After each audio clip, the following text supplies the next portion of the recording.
était une fois, dans un grand bois, un pauvre bûcheron et une pauvre bûcheronne. Le froid, la faim, la misère leur rendaient la vie bien difficile. C'est, je crois, 60 ans d'écriture sur ce sujet pour Jean-Claude Grimbert.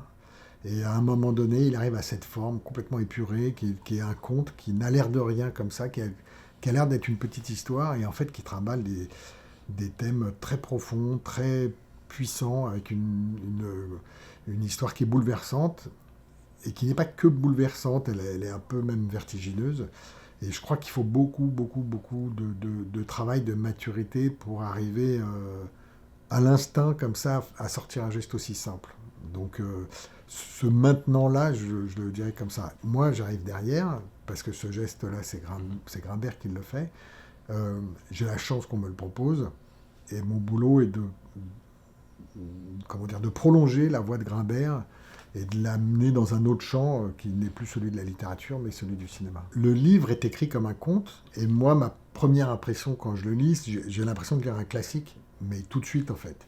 Comme si l'histoire avait quasiment préexisté à son écriture. Et donc j'ai essayé de travailler cet aspect-là, c'est-à-dire vraiment... En fait, j'y ai vu un détournement de conte, peut-être par des formations moins de mon regard, où je vois peut-être des détournements partout, mais j'y ai vu un conte classique étonnamment contemporain, en fait. Et du coup, voilà, j'ai essayé de travailler dans ce sens-là, de reprendre tous les thèmes du conte, toutes comment dire, pas les clichés, mais les codes du conte. L'animation pour ça est idéale parce que ça colle extrêmement bien. Par rapport au livre, j'ai changé un petit peu la structure, c'est-à-dire que j'ai créé une structure qui va donc du conte, de l'ultra-fiction, il était une fois dans un grand bois, etc., vers une réalité historique, ou en tous les cas quelque chose qui est plus ancré dans la réalité. Il y a un mouvement progressif comme ça qui n'est pas celui du livre. Mais donc pour ça, il fallait effectivement partir les codes les plus appuyés du conte, et puis s'en dégager petit à petit. Pas tant s'en dégager que faire rentrer là-dedans petit à petit la réalité. Donc le graphisme change, la mise en scène change, et puis la manière dont la réalité arrive dans le film, c'est quand même ces deux personnages de fiction pure et dure, c'est-à-dire un bûcheron et une bûcheronne qui vivent dans un bois, qui sont présentés en commençant par « Il était une fois ». C'est à travers leurs yeux qu'on va découvrir la guerre, et donc la réalité de la guerre. Donc ce nouvel élément qui va venir perturber ou percuter le conte comme ça, oui, il est traité un petit peu différemment, il est traité graphiquement différemment, et effectivement en termes de mise en scène, et puis surtout il pose des enjeux qui ne sont pas du tout les mêmes que ceux du conte. Il pose des enjeux éthiques et moraux qui sont plus lourds, plus difficiles. Et puis, un jour,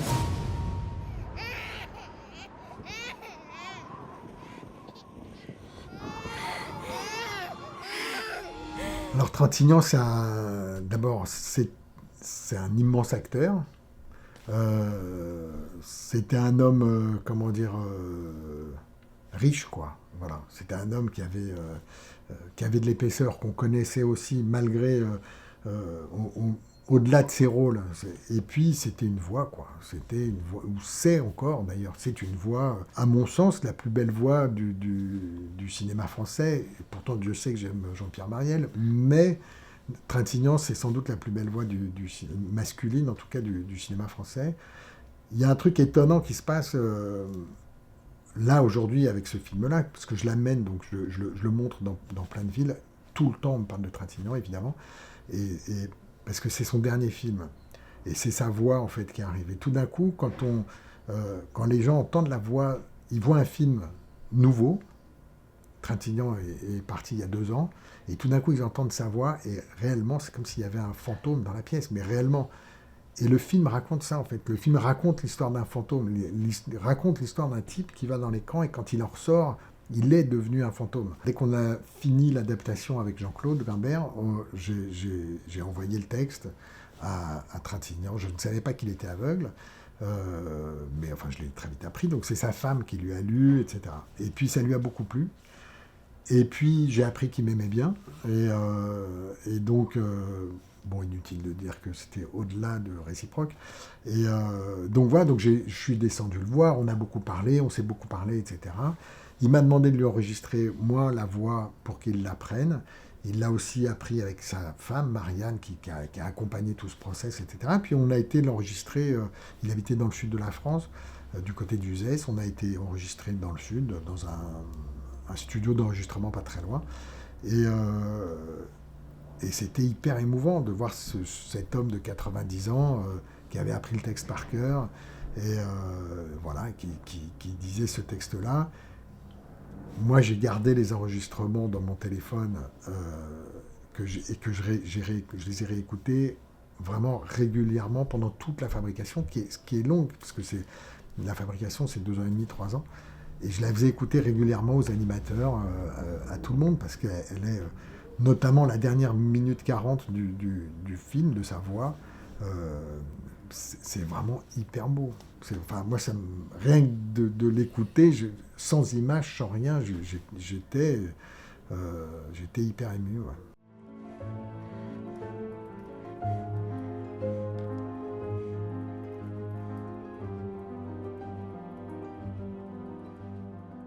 Donc les scènes entre les mères et les filles, moi, elles me semblent... Et la petite, d'ailleurs, on l'appelle la mère, mais c'est pas vraiment la mère, ou disons, c'est sa deuxième mère, entre la bûcheronne et la gamine. C'est vrai que moi, elle me semble assez naturelle, dans l'esprit d'un conte.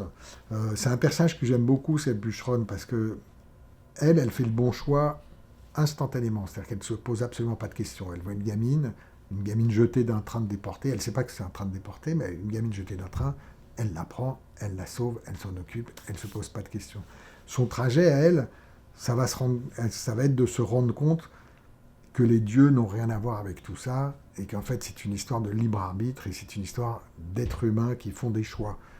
Et ça, je trouve que c'est exactement ce qu'on doit retenir de ces personnages, les justes.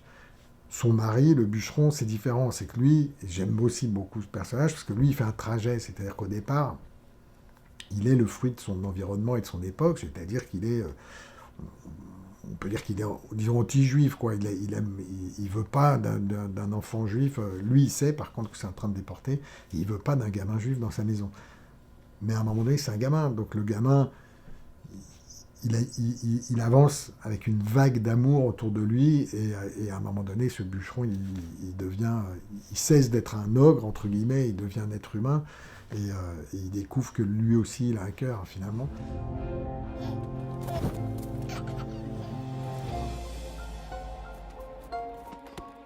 À mort, les sans-cœurs!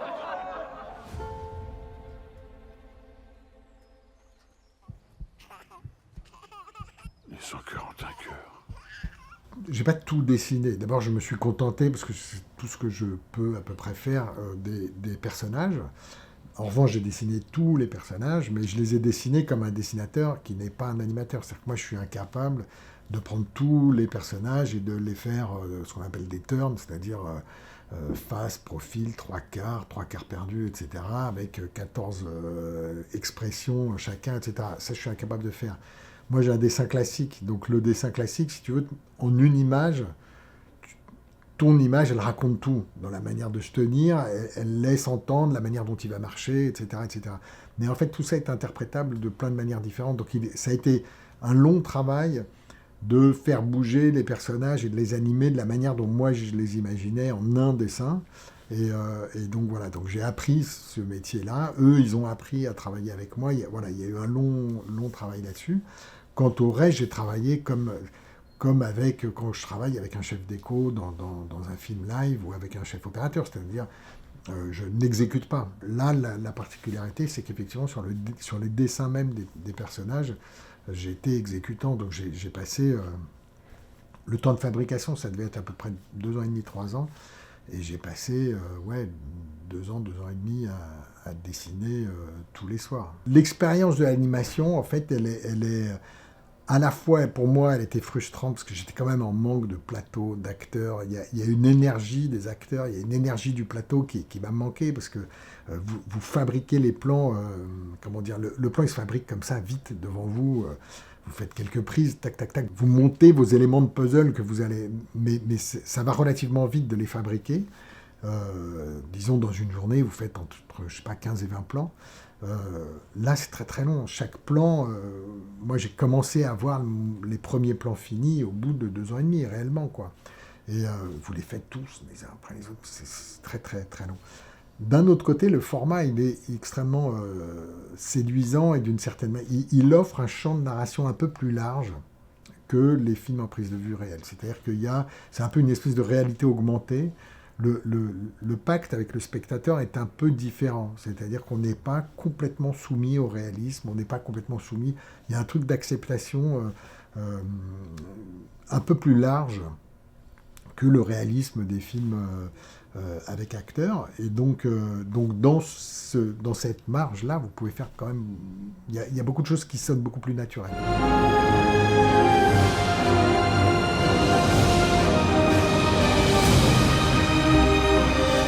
Le film n'a pas du tout vocation à raconter les camps ou à raconter le génocide. Ce serait un projet fou. Il n'y a que Lanzmann dans Shoah qui a fait cette œuvre un peu monumentale. Mais sinon,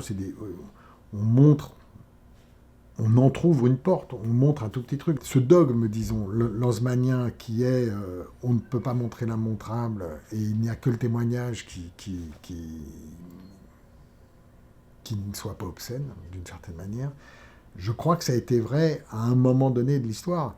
Aujourd'hui, les survivants disparaissent. Le temps du témoignage, de fait, est en train de disparaître avec eux. Et donc, il est tout à fait naturel et normal que si on veut continuer à raconter cette histoire-là, la fiction va s'en emparer. Donc, mais ça n'empêche pas de se poser des questions, surtout à un moment comme maintenant, qui est un moment un peu charnière, où on passe d'une époque à une autre.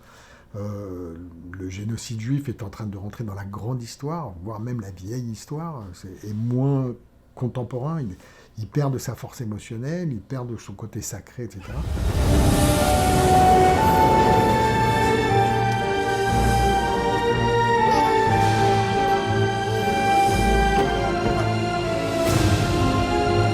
Alors le son dans un film d'animation, c'est absolument primordial. Dans le cas de mon film, c'est un peu différent de Jonathan Glazer ou le Fils de Saul. Eux, ils ont fait un procédé qui est que tout est hors champ. Ils ont décidé de raconter exclusivement par le son, puisque tout est hors champ. Moi, c'est un petit peu différent. C'est pas le même procédé du tout. Donc, pour eux, le travail sur le son, il est essentiel. Il est au centre même de tout le dispositif.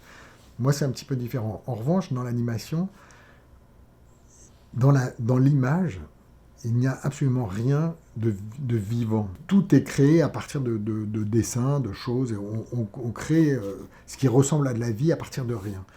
Et puis quand le son arrive, là, on utilise des choses qui ramènent de la vraie vie. C'est-à-dire que tout d'un coup, on met des rires d'un enfant, ou on met des pas dans la neige, ou du vent dans des feuilles d'arbres, ou un bruit de train. Et tout d'un coup, la vie, vraiment, alors là, vraiment s'engouffre. Et les dessins, ils montent.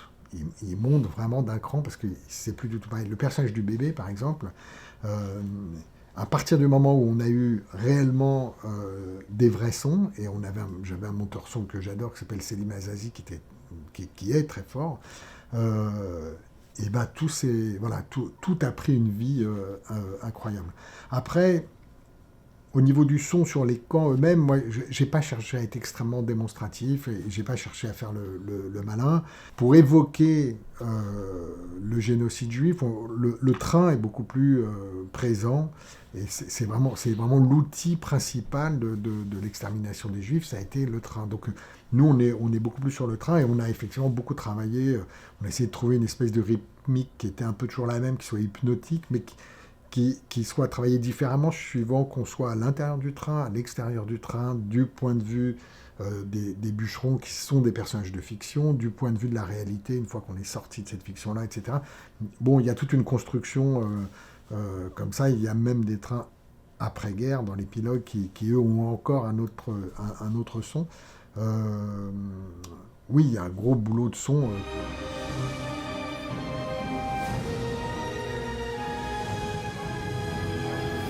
Bon, le film sort dans un contexte particulier où l'image des Juifs n'est pas la meilleure qu'on ait eue depuis un moment, effectivement. Le film, moi, je l'ai commencé il y a 6 ans. Jean-Claude Grimbert a écrit cette histoire, je crois qu'il l'a commencé il y a 10 ans. Donc, en aucun cas, ce film serait une réponse à la situation actuelle. Mais pour autant, c'est un film qui est... bien que ça se passe effectivement pendant le génocide juif, c'est un film solaire, c'est un film qui met en valeur les justes étant ceux qui ont sauvé l'honneur de l'humanité dans toute cette histoire. Et le credo de Jean-Claude, c'était moi ce qu'il m'a dit et qui m'a guidé tout le temps, c'est moi ce que j'ai voulu raconter, c'est que même dans la pire des horreurs, il peut y avoir des belles choses. Moi je suis très à l'aise avec le message porté par le film aujourd'hui, c'est un film qui est, encore une fois, moi qui me semble être solaire, dans le sens où il est vraiment tourné vers la vie, c'est vraiment une pulsion de vie, c'est pas du tout un film qui cherche à décortiquer le mal, etc. Pas du tout, c'est un film qui met en valeur des personnages bons, des personnages dignes, qui ont su garder leur moralité, en fait, qui ont su garder leur éthique. Grimbert, c'est vraiment son truc d'alterner le dramatique et alors si ce n'est le comique, parce que là on ne peut pas parler de comique, mais en tous les cas le positif ou le souriant. Il me disait tout le temps, il faut quand même les faire sourire un peu. Et c'est une forme d'élégance ou une forme de délicatesse. Le film est un conte, et il s'adresse aussi aux enfants, donc ça vous oblige à de la délicatesse, à du tact. C'était à Saint-Étienne, j'ai fait une projo, il y a un gamin, mais franchement il avait 9 ans, il a pris la parole après, et il m'a dit moi j'ai beaucoup aimé parce que vous avez... Après chaque moment difficile, il y a des moments positifs. Le gamin, il a juste tout compris le truc.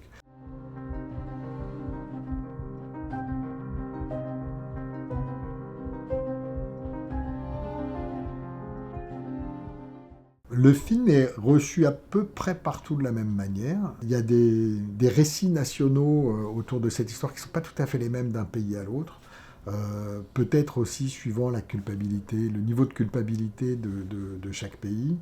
Ce qui se passe en ce moment, bien que le film n'ait vraiment rien à voir avec ça, ce qui se passe en ce moment au Moyen-Orient, parfois peut faire bouger un peu la perception que les gens peuvent avoir aujourd'hui du génocide juif, qui est quand même un enjeu dans la manière de comprendre ce qui se passe au Moyen-Orient.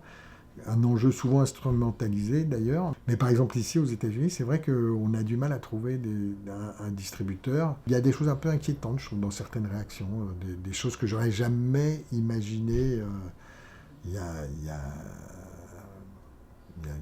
2 ans. Je pense que cet événement qui est le génocide juif, aujourd'hui, c'est un enjeu. Donc quand on arrive avec un film comme ça, effectivement, il y a quelque chose qui parfois bouge un petit peu si le spectateur a envie d'en faire un enjeu. C'est pas le cas de tout le monde, hein. Franchement, la majeure partie des gens n'ont aucun souci, mais ça peut l'être.